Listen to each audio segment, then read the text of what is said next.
Hey guys, Lily of the Veil here again. Today we're going into breeding, starting with Smart Breeder. So for Smart Breeder, you want to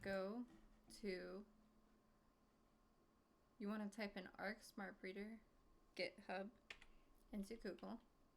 You want to click on the GitHub link. This is the correct page, go to download the latest release and then download it. Once it's downloaded, you go into here, you go settings, import exported. You'll start out on multipliers, go to import exported. Add export folder. Nickname it whatever is convenient for you to remember. And then you click on this little folder symbol, this PC, whatever drive you have it on, program files 86, Steam apps, common, ARC Survival Ascended, not ARC, shooter game, saved, dino exports. Okay.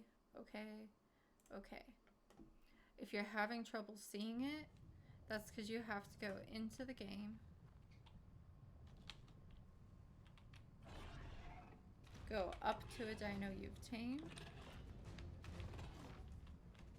and you have to hold options and export dino. Now the folder should appear if you didn't have one already.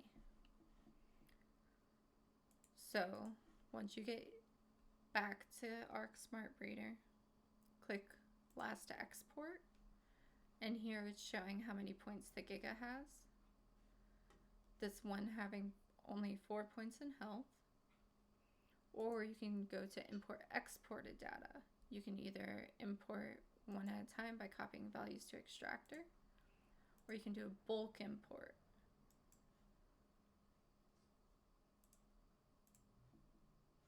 And you can click update creature in library or add new to library. Some of these are being difficult. I did a force tame AoE, so it's gonna be mad about these. But yeah, so this Giga here has good food and good water. Well, good food, because that's a stat. You don't want high food or high oxygen on a Giga. You just want melee. Maybe weight, maybe some stam. That's about it.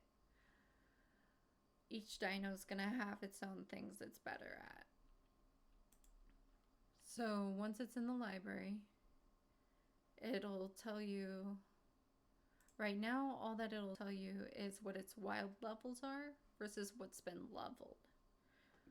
I'm assuming it's going to be updated for ARC Ascended, in which case there'll be a third category, which is mutations. Seeing as how they made this its own category now, I'm assuming that mutations will cap at 255. An overall level will cap at 450. What this means is you want to get the highest possible wild level to pass on to the babies in the stats you need, such as damage. You want the highest 253 or 254 in mutations, which will be its own category. The levels you add do not matter for this. This is just for breeding. What you level it in will not be passed on to the baby.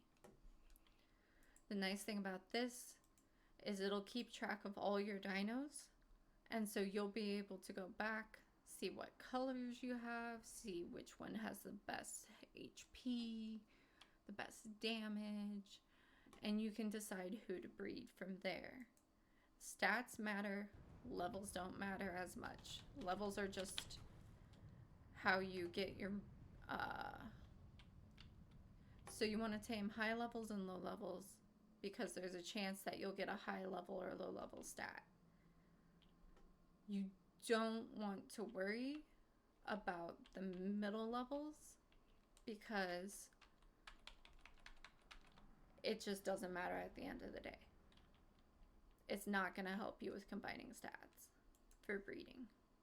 So if a dino doesn't have even 45 points on official in a stat, it's probably junk. You want 45 or more, ideally 50 to 55, anywhere from there on up.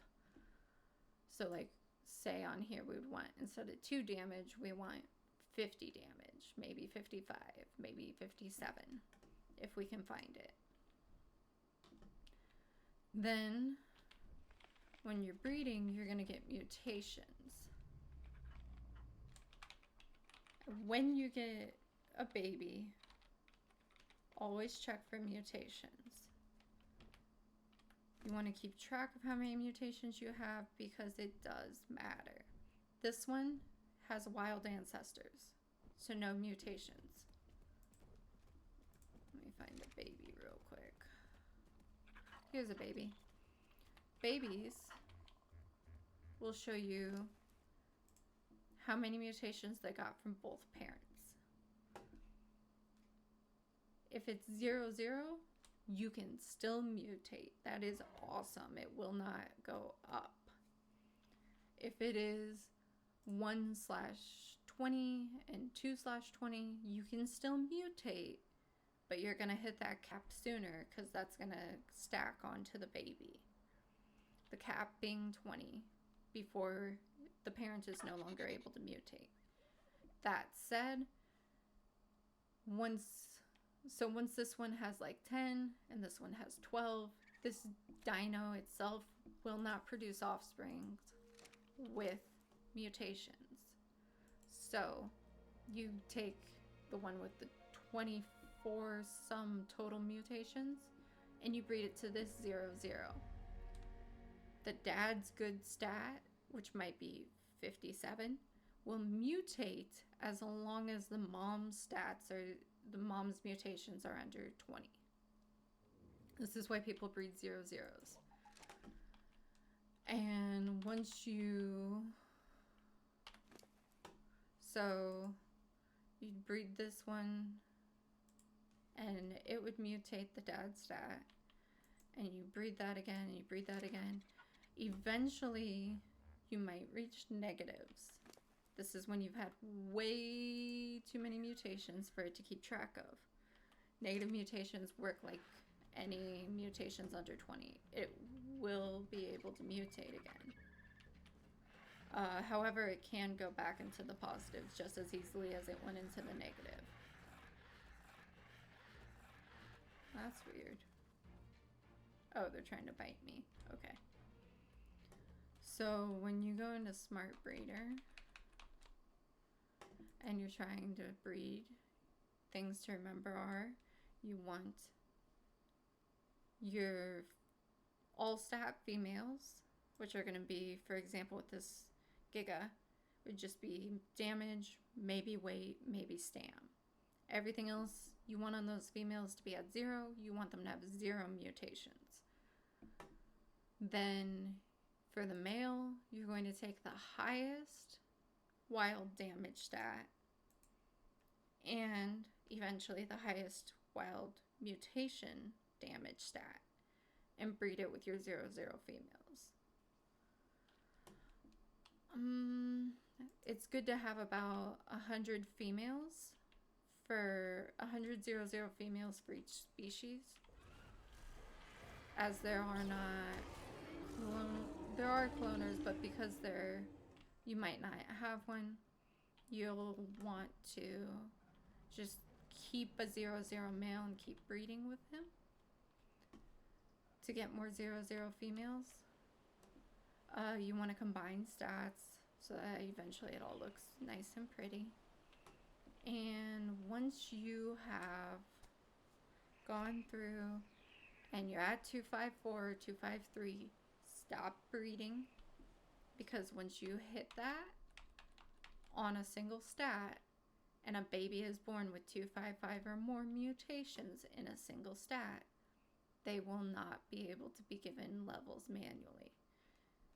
You also want to stop at about level 400, a little bit lower maybe, it's personal preference, because you can only add about, they change it frequently, but about like 80 levels to a dino after birth. And 450 is the level cap. You cannot level a dino past 450 or 500 depending on which dino it is. Each species has either 450 or 500 as their level cap. And I hope that made sense. Comment your questions below. Thanks.